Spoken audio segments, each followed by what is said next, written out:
Jai Hind दोस्तों, welcome back to Smart Eyes Foundation. You are watching Pre-Secure with me Raj Gaurav and on today I will discuss these topics from current affairs. आज के Pre-Secure के agenda में हम लोग इन topics को prelims और mains दोनों पर्सपेक्टिव को ध्यान में रखते हुए एमसीक्यूज की हेल्प से डिस्कस करेंगे।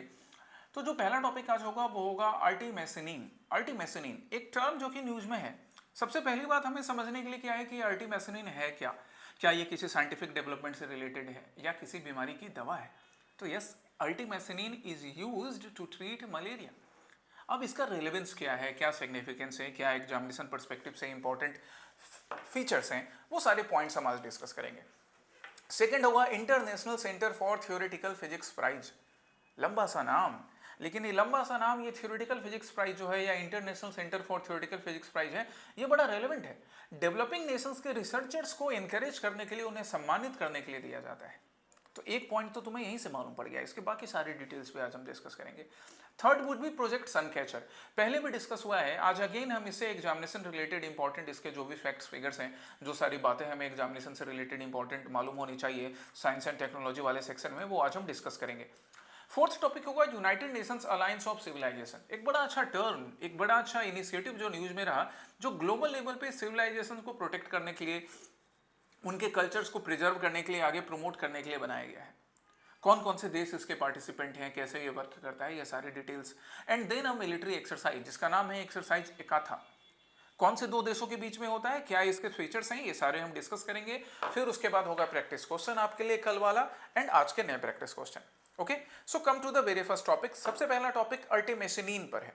आप यहाँ पे द हिंदू का एक अपडेट देख सकते हो, that how is Asia like artemisinin resistance emerging in Africa. मतलब यहां से ना इस न्यूज आर्टिकल से दो कंसर्न आ रहे हैं। एक सबसे मेन कंसर्न तो यह है कि एशिया के जैसा अर्टीमेसिनिन रेसिस्टेंस अफ्रीका में भी इमर्ज हो रहा है, और दूसरा कंसर्न ये कि हम एशिया में रहने वाले देश हैं, इंडिया एशिया का पार्ट है, तो क्या अर्टीमेसिनिन जो कि मलेरिया को ट्रीट करने के लिए यूज किया जाता है, क्या हमने इसको लेकर, या हमारे अंदर जो मलेरिया जिन हमारे ऑर्गेनिजम्स की वजह से होता है, क्या उन्होंने एंटी रेसिस्टेंस इसको लेकर डेवलप कर लिया है कि ये जो मेडिसिन है वो कारगर नहीं होती है, वो कम कैपेबल होती है। तो ये दो कंसर्न है मेनली। अब अर्टीमेसिनिन के क्या डिटेल्स हैं वो हम लोग देखते हैं। सबसे पहले ये एमसीक्यू। पहला स्टेटमेंट क्या, पहला स्टेटमेंट बोल रहा है that artemisinin is a anti malarial drug. Yes correct, malaria से लड़ने के लिए अर्टीमेसिनिन को यूज किया जाता है। Extracted from the bark of cinchona tree.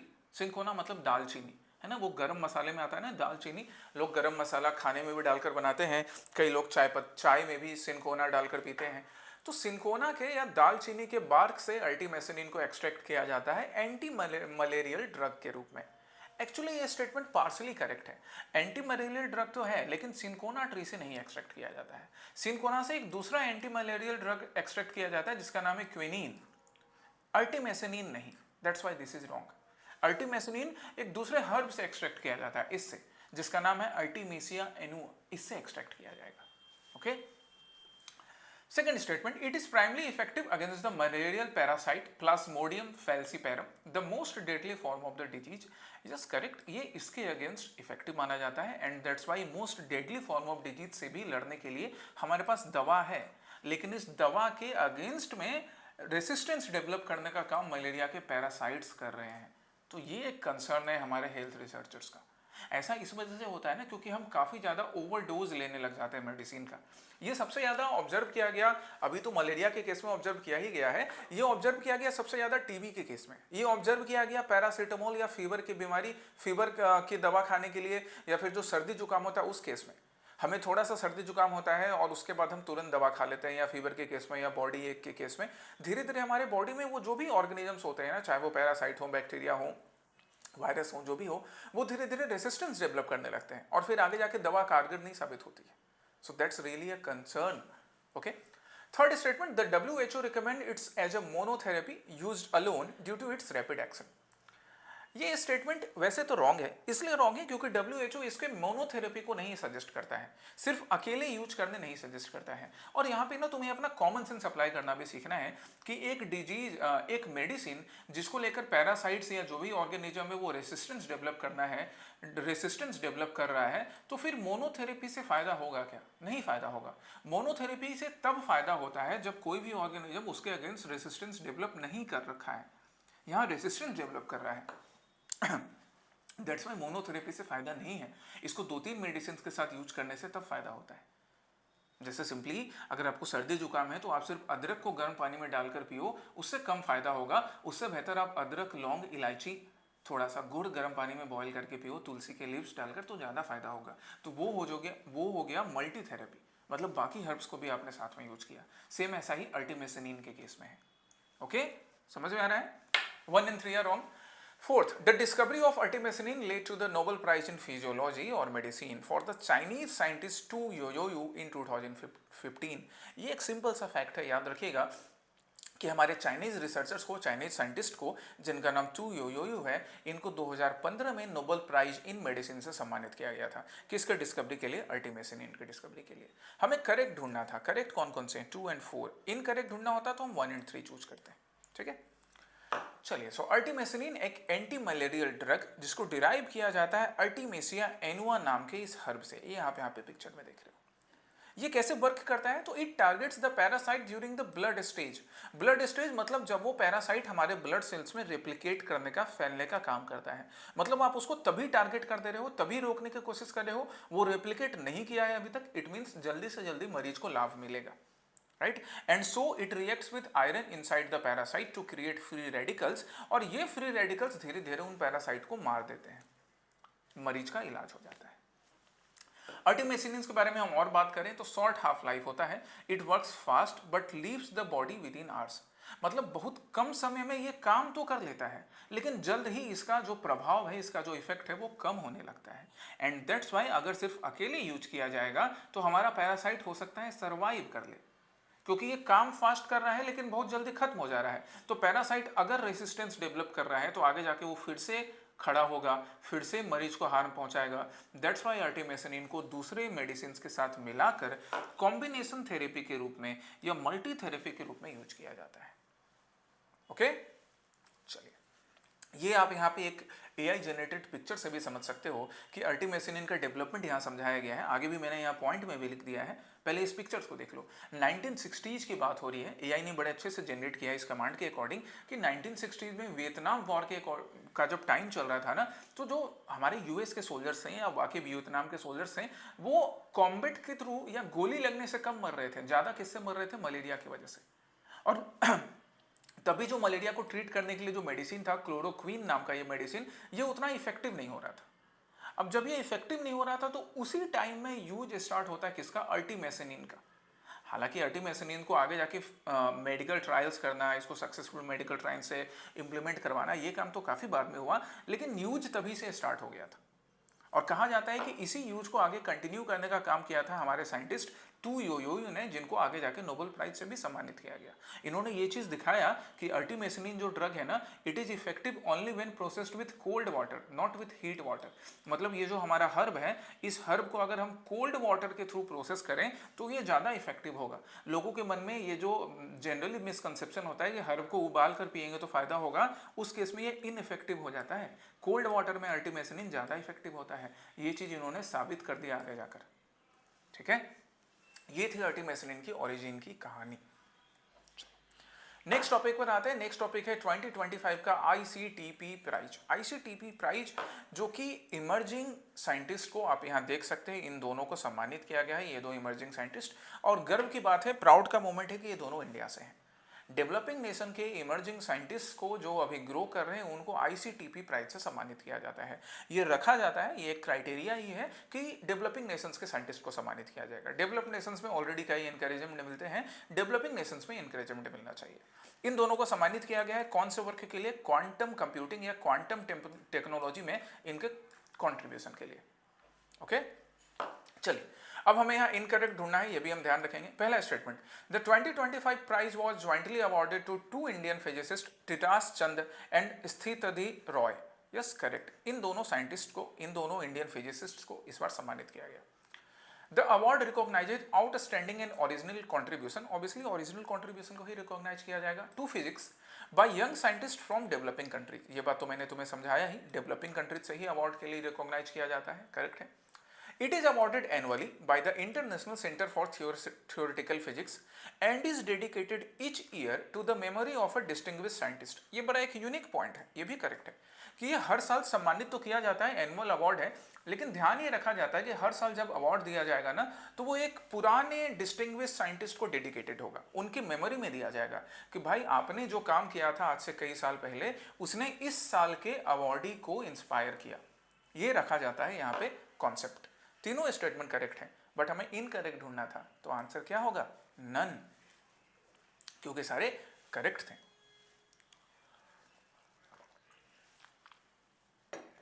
ठीक है, चलो। So international centre for theoretical physics ICTP award, इसकी शुरुआत 1964 में एक पाकिस्तानी फिजिस्ट या नोबेल लॉरेट अब्दुल सलाम साहब ने किया था। बढ़िया है, पाकिस्तानियों के कुछ अच्छे कॉन्ट्रीब्यूशंस भी हैं, हालांकि लार्जली वो लोग भारत को परेशान करने की कोशिश में लगे रहते हैं, दैट्स वाई बेचारे नेगेटिवली पोर्ट्रे होते हैं ज़्यादा। बाकी ये प्राइज एनुअल अवार्ड के रूप में दिया जाता है young scientist from developing nation से। 2025 का जो अवार्ड है वो क्वांटम टेक्नोलॉजी के फील्ड में रिसर्च करने को दिया गया है। किन दोनों लोगों को? इन दोनों को। एक का नाम है तितास चंद, जो कि IIT मद्रास में असिस्टेंट प्रोफेसर हैं। दूसरे का नाम है स्थितधि रॉय, जो कि असिस्टेंट प्रोफेसर हैं ICTS बेंगलुरु में। दोनों ने क्वांटम टेक्नोलॉजी के फील्ड में quantum information and science and non equilibrium dynamics, जो कि अगेन क्वांटम टेक्नोलॉजी में यूज होता है, इनमें इन्होंने रिसर्च किया और इनका ये रिसर्च क्वांटम कंप्यूटिंग को या क्वांटम टेक्नोलॉजी को और बेहतर बनाएगा। इसी चीज को देखते हुए इन्हें इस अवार्ड से सम्मानित किया गया है। भारत की तरफ से हम बात करें तो भारत की तरफ से पहले भी इस अवार्ड को बाकी लोगों को दिया गया है। भारत से इस अवार्ड को दिया गया है जैसे अशोक सेन, दीपक धार, स्पिंता वाडिया, राजेश गोपा कुमार, मोहित रांडेरिया, सिराज मीनवाला एंड जी भास्करन। इन लोगों को पहले भी भारत से इस अवार्ड के लिए चुना जा चुका है ना। ये याद रखिएगा, इनके नाम आपको नहीं याद रखने, बस एक बार पढ़ लेना। और ये याद रखना कि this is not the first time when any Indian is being awarded, इससे पहले भी अवार्ड दिया जा चुका है। जहां तक बात हुई इंस्पिरेशन की कि जब हर साल अवार्ड दिया जाता है तो एक पुराने साइंटिस्ट को एज एन इंस्पिरेशन डेडिकेट किया जाता है, तो इस बार डेडिकेट किसको किया गया? 2025 का प्राइज गिनकार्लो घेलार्डी नाम के एक इटालियन फिजिस्ट को। इन्होंने भी क्वांटम मैकेनिक्स के फील्ड में या क्वांटम टेक्नोलॉजी के फील्ड में अपना कॉन्ट्रीब्यूशन दिया था। हमारे जो 2025 के अवार्डी हैं वो भी क्वांटम फील्ड से रिलेटेड है। दैट्स वाई इस बार चूज किसको किया गया? इटालियन फिजिसिस्ट गिनकार्लो घेलार्डी को चूज किया गया कि भाई आपने जो क्वांटम फील्ड में पहले काम किया था वो इन दोनों यंग साइंटिस्ट के लिए, यंग रिसर्चर्स के लिए एक इंस्पिरेशन का काम है, इसलिए आपको ये अवार्ड डेडिकेटेड है इस साल का। ओके, थर्ड टॉपिक है हमारा प्रोजेक्ट सन कैचर। अब प्रोजेक्ट सन कैचर पर हम आते हैं। प्रोजेक्ट सन कैचर पहले भी जब मैंने डिस्कस किया था, इसका सबसे एक मेन पॉइंट क्या कि प्रोजेक्ट सन कैचर को लीड कौन कर रहा है? गूगल लीड कर रहा है। आप यहां पे देख सकते हो सुंदर पिचाई साहब को। प्रोजेक्ट सन कैचर करेगा क्या? स्पेस में बनाए जाएंगे ऐसे सैटेलाइट्स के हेल्प से डाटा सेंटर्स बनाए जाएंगे ताकि डाटा को स्टोर करके सेव करके रखा जाए कहां पर? स्पेस में। तो ये प्रोजेक्ट सन कैचर का मेन बेसिस हो गया। अब हम बाकी चीजों पर आते हैं। पहला statement, the project aims to deploy solar powered satellites equipped with tensor processing units in partnership with Planet Lab. एकदम सिंपल सी बात है, ये पिक्चर को एक बार देखो। ये सैटेलाइट्स है हमारे जहां पर डाटा सेव किया जाएगा। अब अगर हम इसको सोलर पावर्ड बनाएं तो ऑब्वियसली ये ज्यादा टाइम तक सस्टेन करेगा ना, क्योंकि सूरज तो खत्म होने वाला है नहीं। तो यस, पहला स्टेटमेंट बिल्कुल करेक्ट है कि सोलर पावर्ड सैटेलाइट्स होते हैं जिनमें टेंसर प्रोसेसिंग यूनिट्स लगी रहती है ताकि ये डाटा का प्रोसेसिंग, डाटा का स्टोरेज बढ़िया कर सके। किसके पार्टनरशिप से डेवलप किया जा रहा है? Planet Labs and Google. Correct है। Second, it leverages the outer space treaty of 1967। Important है, याद रखिएगा, आगे भी मैंने डिटेल में भी मेंशन कर दिया है। To create a neutral data storage location thereby bypassing strict national data localisation law. ये सिंपल चीज क्या कह रहा है कि आउटर स्पेस ट्रीटी नाम की एक ट्रीटी 1967 में होती है, जिससे ये चीज डिसाइड किया गया कि स्पेस ना किसी भी कंट्री के बाउंड्री के अंदर नहीं होगा। अब सपोज मान लो डाटा अगर डाटा डिपोजिटरी या डाटाबेस इंडिया में बनाएगा तो उसको इंडिया का जो लॉ है या यूएसए का जो लॉ है या चाइना का जो लॉ है या रसिया का जो लॉ है उस देश के लॉ को फॉलो करना होगा। लेकिन स्पेस तो खुला है ना, सबके लिए अवेलेबल है। दैट्स वाई वहाँ पे न्यूट्रलिटी है। तो गूगल जैसे ऑर्गेनाइजेशन या बाकी ऐसे ऑर्गेनाइजेशन ये टेक जायंट्स क्या कर रहे हैं? स्पेस में अब रिपोजिटरी बनाएंगे ताकि किसी भी देश के लॉ के अकॉर्डिंग वो अबाइड ना हो, उनको उसके अकॉर्डिंग लॉ फॉलो नहीं करना पड़े। ये आउटर स्पेस ट्रीटी का एक यूज है जो यहाँ पे किया जा रहा है। Correct. Third, the project eliminates the issue of data latency entirely as data transfer speeds are significantly faster in the vacuum as compared to Earth. उल्टा हो गया। डाटा ट्रांसफर जो स्पीड है ना वो अर्थ पे फास्ट है, स्पेस में नहीं। और डाटा लेटेंसी एक बड़ा इशू है स्पेस में। Third statement is wrong. Correct ढूंढना था, आंसर क्या होगा? 1 and 2 ओनली। याद रखिएगा, data latency is an issue in space as compare to earth. Space में अभी भी डाटा लेटेंसी, डाटा के ट्रांसफर में जो टाइम लगता है वो एक बड़ा इशू है। So Project Suncatcher. Project Suncatcher being mainly it is a program of Google in support with Planet Labs. Planet Labs के हेल्प से ये प्रोग्राम है जिसमें टेक्नोलॉजी एंड कनेक्टिविटी को यूज करते हुए लार्ज डाटा सेंटर्स कहाँ पर बनाए जा रहे हैं? स्पेस में बनाए जा रहे हैं, है ना। स्ट्रेटेजिक एडवांसमेंट इसमें क्या है प्रोजेक्ट सनकैचर में कि एनर्जी एंड एनवायरनमेंट फ्रेंडली होगा। स्पेस में हम यूज कर रहे हैं तो ऑब्वियसली अर्थ में किसी भी टाइप का डिस्टर्बेंस एनवायरनमेंट को लेकर, क्लाइमेट को लेकर नहीं होने वाला है। सोलर एनर्जी यूज कर रहे हैं तो रिन्यूएबल एनर्जी सोर्स है, स्पेस में आराम से सोलर एनर्जी हमेशा मिलेगा। डाटा सॉवरेनिटी भी है। आउटर स्पेस ट्रीटी के अकॉर्डिंग मैंने तुमको डाटा सॉवरेनिटी भी बता ही दिया कि अगर मान लो गूगल वहाँ पे प्रोजेक्ट सनकैचर को सक्सेसफुली एस्टेब्लिश स्पेस में कर देता है तो वो किसी भी देश के लीगल या जो कुछ भी लॉज होते हैं उसके अकॉर्डिंग वो अबाइड करने को बाध्य नहीं रहेगा, ठीक है। इसको डाटा सॉवरेनिटी भी बुलाते हैं। But there are some challenges है। एक मेन तो लेटेंसी का, स्पीड का। डाटा ट्रांसफर जो है स्पेस में ज़्यादा टाइम लेता है, दैट इज अ चैलेंज। इसको डील करने के लिए रिसर्च हो रहे हैं।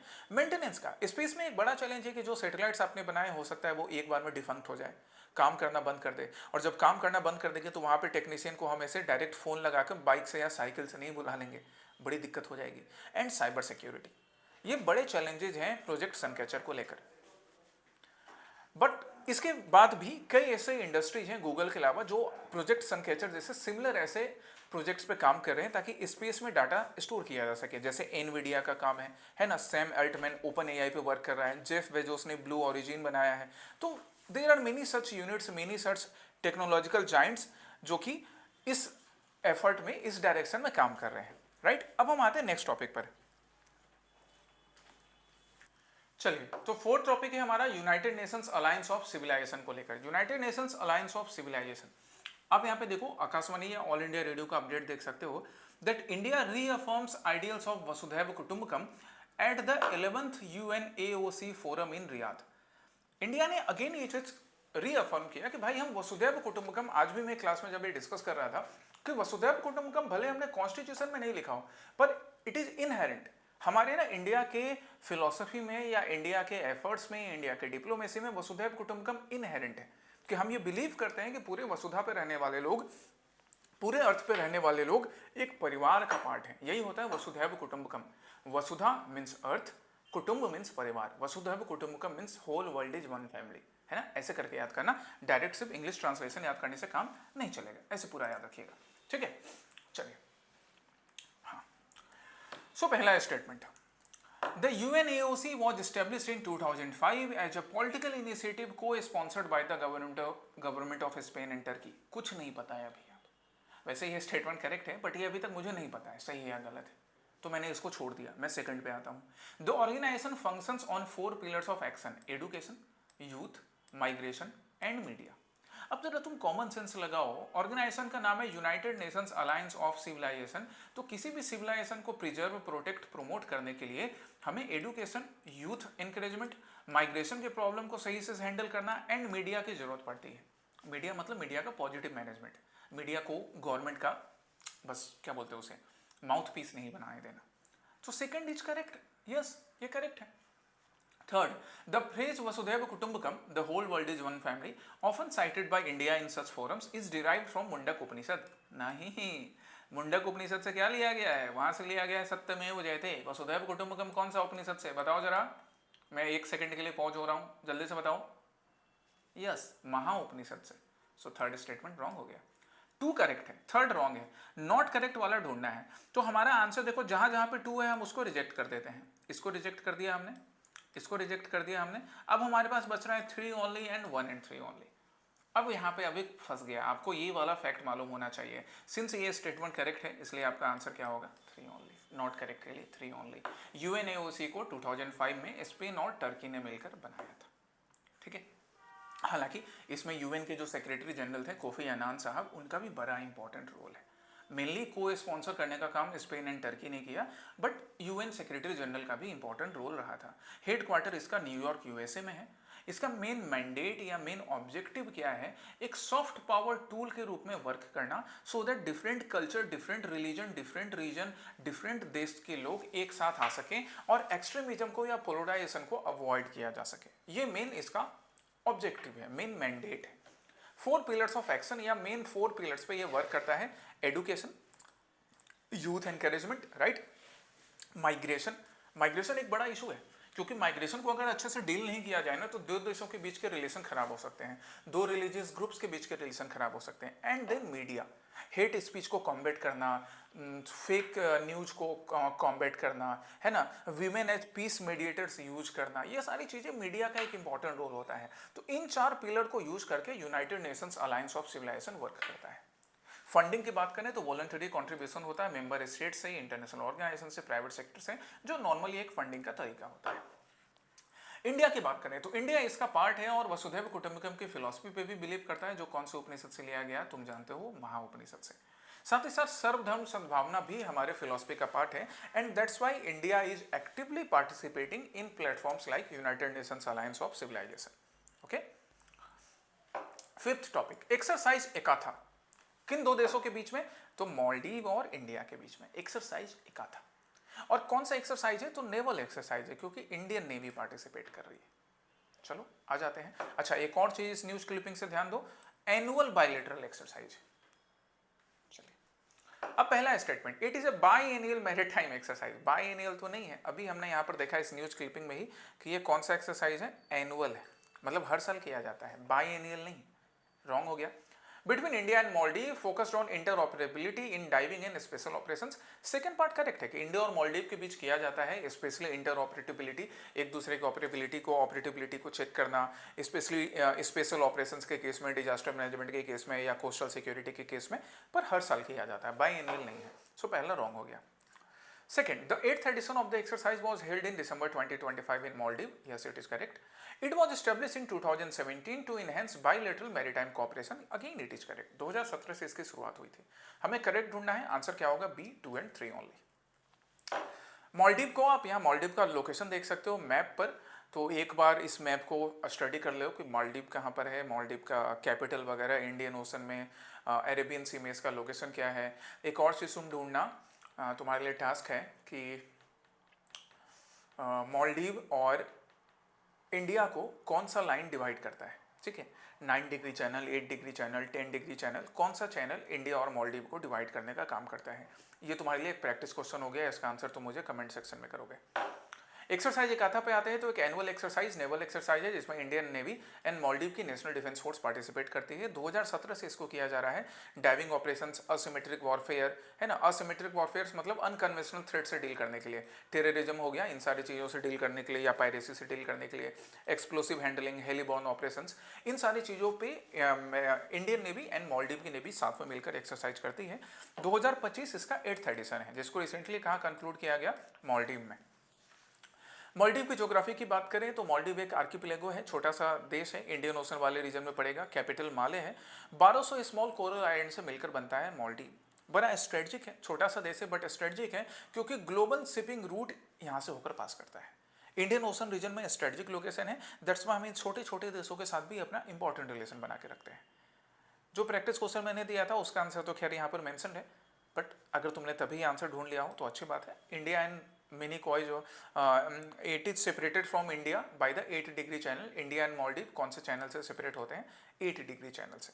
बाकी कई डिफेंस एक्सरसाइजेज हैं जो है मालदीव के साथ करते हैं, एक्यूवेरियन, एकाथा, दोस्ती, ये एक्सरसाइजेज हैं, ध्यान रखिएगा इसको, ठीक है। दोस्ती में श्रीलंका भी पार्टिसिपेट करता है। मालदीव की हिस्ट्री को देखें तो मालदीव इंडिया की तरह पहले एक ब्रिटिश कॉलोनी रहा। 1965 में इसको आज़ादी मिलती है। 2008 में इसके कॉन्स्टिट्यूशन में प्रेसिडेंशियल सिस्टम को अडॉप्ट किया गया, जहां प्रेसिडेंट इलेक्ट होते हैं मैक्सिमम 2 5-year टर्म के लिए। कल्चर की बात करें तो ऑफिशियल लैंग्वेज धेवे ही फॉलो किया जाता है, जो कि एक इंडो यूरोपियन लैंग्वेज है। इसके अलावा अरेबियन, हिंदी, इंग्लिश ये भी यहाँ वाइडली बोली जाती है। अब हम प्रैक्टिस क्वेश्चन पे आते हैं। तो कल का पहला प्रैक्टिस क्वेश्चन था नेशनल एनर्जी कंजर्वेशन अवार्ड को लेकर।